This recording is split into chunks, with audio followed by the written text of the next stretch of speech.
Shalom. Call hello Yahweh Bashem Shai by Shem Kwadash. Double honors unto the apostles and the elders.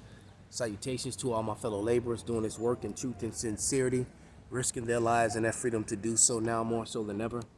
To the scattered elect that are scattered around the four corners of the earth, that be like unto the speckled bird, the Israelite foreigners, and to the Akwath that are listening and learning. To you I say Shalom. This is your brother Malcolm from the branch of the Great Millstone, coming at you another lesson from that 1414, that 144,000 position. It's not an inside joke. The address of the park where I'm sitting is, the address across the street reads 1414. And I never knew that until a couple weeks ago, and I profiled that on the video, But nevertheless, it's just always pleasant to look up and read that number, because it's 144,000 no matter how you look at it. You see that 144. But nevertheless, I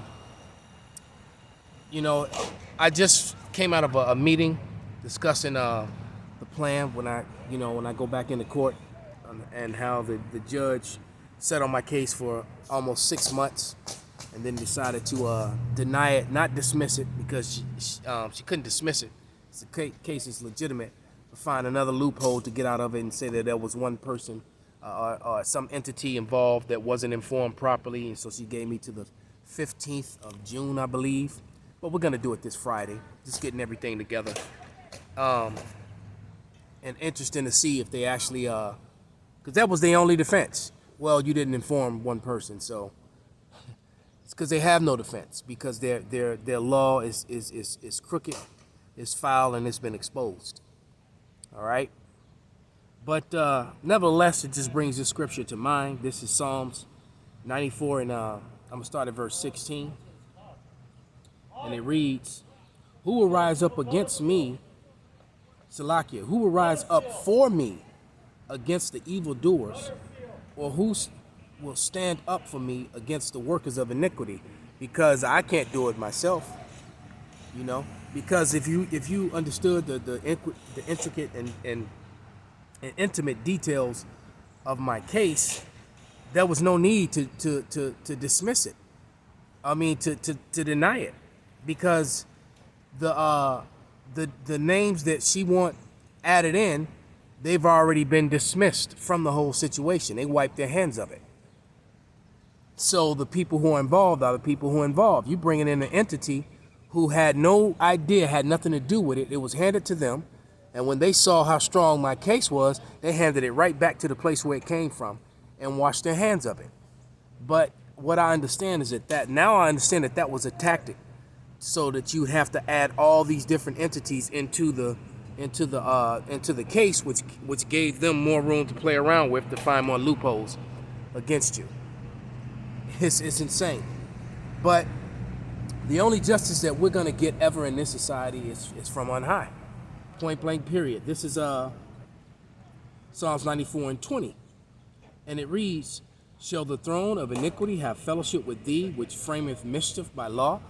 So, these people, they frameth mischief by law. This was a very mischievous thing that the judge did. It called herself honorable. There was nothing honorable about what she did. My case is solid, man. All right, and I'm doing this just to prove how unjust Esau Edom is. All right, it's solid. I've proven, according to them, in their court, and then their own laws, all the laws that they violated, with the fraud that they put upon me, by making me a customer, a part of a system that I didn't choose to be a customer in. And I proved that. And just because I didn't include in the paperwork a part of, in the lawsuit, in the paperwork, as I explained before, the people who are no longer a part of it, all right, they were able to use that as an excuse not to go forward. It's interesting watching this all come to light. So we're gonna see what happens with it. But nevertheless, Yahweh Ratazah, the Lord will finally give me a victory over these people who've been, it's like every time I got them, they find a way out. All right, but this is Psalms 94:21, and it reads, "They gather themselves together against the soul of the righteous and condemn the innocent blood." And this is when you're dealing with this wicked court system here in Babylon. It is completely and totally against Jacob. All right, and this is how you know it's Jacob, and that it's not the Jewish population. That is not talking about them, because they're not. Matter of fact, let me go to Psalms real quick. They're not snared in holes. All right, this is I think it's Isaiah 42:22. Right, and it reads, "But this is a people robbed and spoiled. They are all of them snared in holes, and they are hid in prison houses. They are for a prey, and none delivereth for a spoil, and none saith restore." So Jake just get railroaded off into these pits, which are the jail cells, and like the brother Uriah brought out, that the Cook County Jail in Chicago is the biggest jail in America. It's a damn prison. It's not even a jail. It's a prison.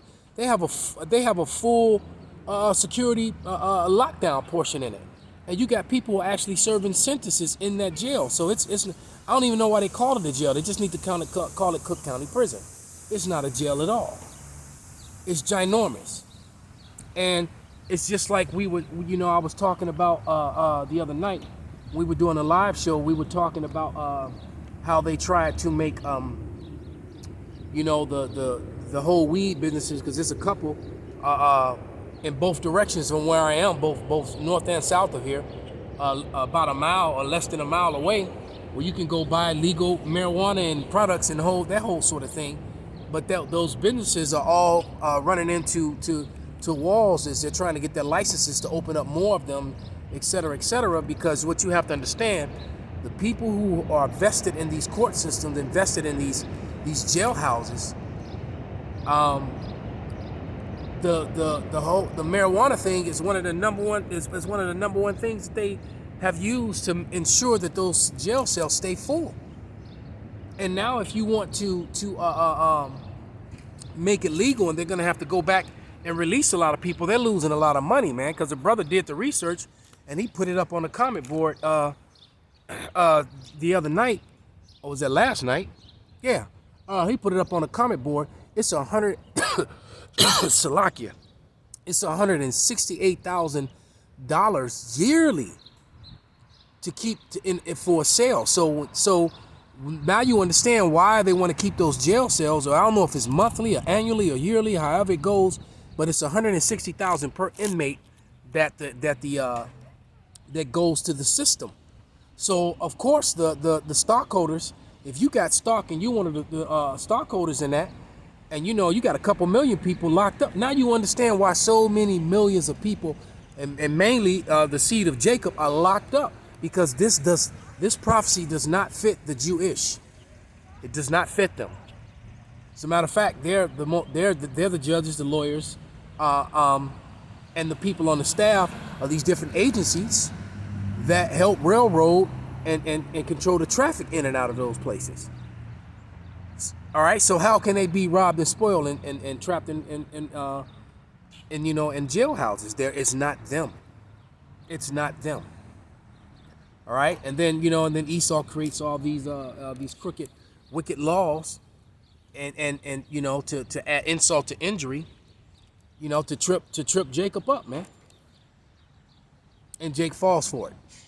They use music and entertainment to help ensure that you're ensnared in their traps as well, because they highlight the drug life and the thug life and all that stuff, and that's the quick from school to prison program.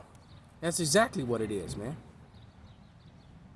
And they have their own sets of laws that are clean contrary to those that are from on high. But let me go to the book of Acts real quick. This is Acts 17. And I'm going to start at verse 7. I mean, in verse 1. The point is really in 7, but I'm going to start at verse 1. And it reads, "Now when they had passed through Amphipolis Amphipolis and Apollonia, they came to Thessalonica, where was a synagogue of the Jews. And Paul, as his manner was, went in unto them, and 3 Sabbath days reasoned with them out of the scriptures, opening and alleging that Hamashiach must need have suffered and risen again from the dead, that this Yahushai, whom I preach unto you. So he was telling them, look, this is who I'm preaching unto you. That same, and they didn't want to listen, all right? And some of them believed and consorted with Paul and Silas, and of the devout Greeks a great multitude, and of the chief women not a few.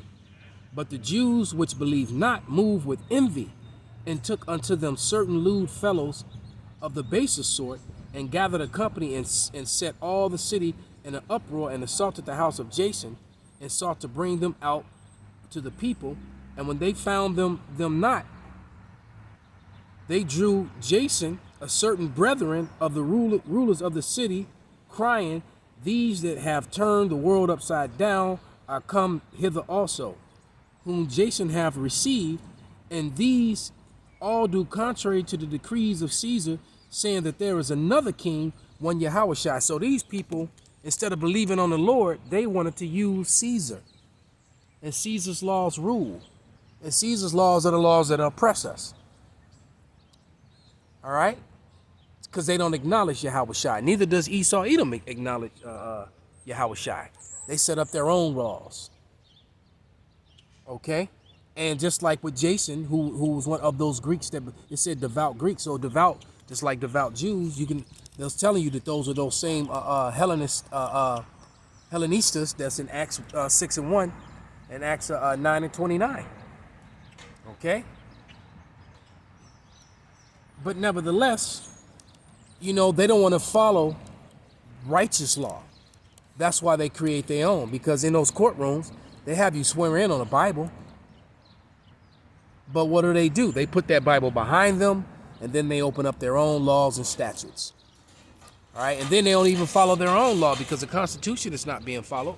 You go into those courtrooms and you have those flags in there that are surrounded with the yellow fringes. All right, what that's telling you is this is a UCC court. That is not the constitutional law does not stand there. So if you Americans, that goes to show you how stupid you people really are collectively, man. All right, that you allow these people have done away with your precious document, the Constitution, and then they have another foreign entity that's making policy and ruling over a fourth branch of government, which none of you voted for, which is the Federal Reserve, which is connected to all this fuckery that goes on in the court system because the Federal Reserve gets its cut. It's through those UCC laws that they're able to get around the Constitution and do all these violations like Title 4D, which is what I'm fighting. Okay? And use the color of law and a bunch of false laws to enforce on people. And make life almost impossible for you to live. Or for you to enjoy what they say. What's the creed of America? Life and liberty and pursuit of happiness. They're not allowing people to do that. Hell, they putting your face under arrest. And all those laws that are coming out, guess what? They go back to people who are connected to the Fed, that are ruling over your government, that are setting up their digital system. Point blank, period. Americans are so gullible and so stupid collectively, it's almost sickening. Because you best believe, man, a lot of people in a lot of other countries would already have rioted and took down the government, tarred and feathered these people, man. Like some of those South American governments. I remember the story a couple years back, how the Mexicans drugged I think they tarred and feathered the damn mayor or something, and drug him behind a car or something to that nature, or a governor. You Americans are gullible, man, and let these people rule over you. But let's grab a couple more scriptures. Unrighteously, with unrighteous decrees, man. I'm going to grab that too. But this is Acts 16:4. And it reads, and as they went through the cities, they delivered them the decrees for to keep that were ordained of the apostles and the elders that were at Jerusalem. All right. And so were the churches established in faith and increased in number daily. So the churches were, so the Lord gave the law to men to set up, and that would be the apostles and elders today, for men to follow and live righteously. And what laws do we follow? Well, we follow the laws and statutes of the Bible of Yahweh Shai to the best of our ability in a society that's really truly against the laws and statutes of Yahweh Shai. Yet they wield the book as if they are. And now they're getting to the point where they're just blatantly coming against it in the open now. They open Satanists now. You know? And it's gradualism, because what did they do? They took prayer out of school. You know, just little by little, they kept doing things that that's brought you up to this point where you're at now. All right? But let me go to the book of Isaiah.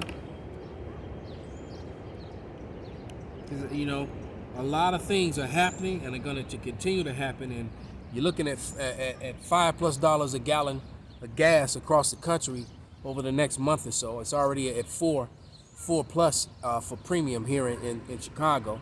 It's already over $5 in California. And I imagine it's probably the same thing out in New York.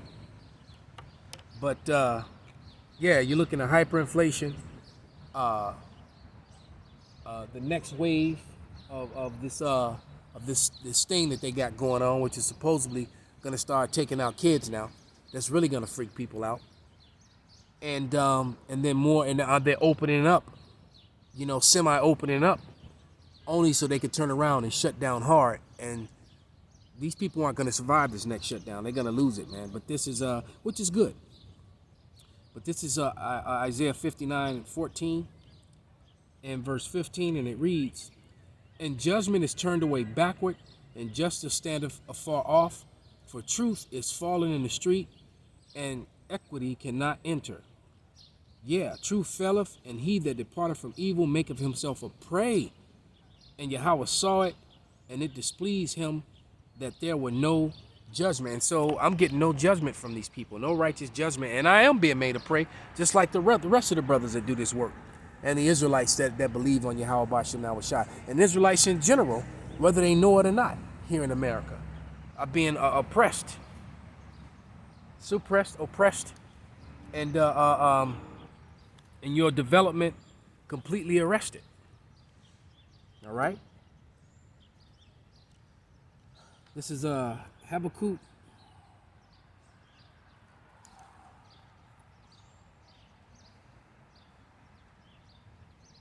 I believe 1 and 4. Habakkuk 1 and 4. And it reads, "Therefore the law is slack, and judgment doth never go forth. For the wicked doth compass about the righteous. Therefore wrong judgment proceedeth." So there it is, man. So I can't wait until Yahweh Bashem Yahweh Shai comes and judges this place, and Yahweh Ratazah, I get to place judgment on these people in these courts on that day and that time. Call halal Yahweh Bashem Yahweh Shai, Bashem Wakakwadash, Wa Abba Babal, Shalom. Kwam Yasharala.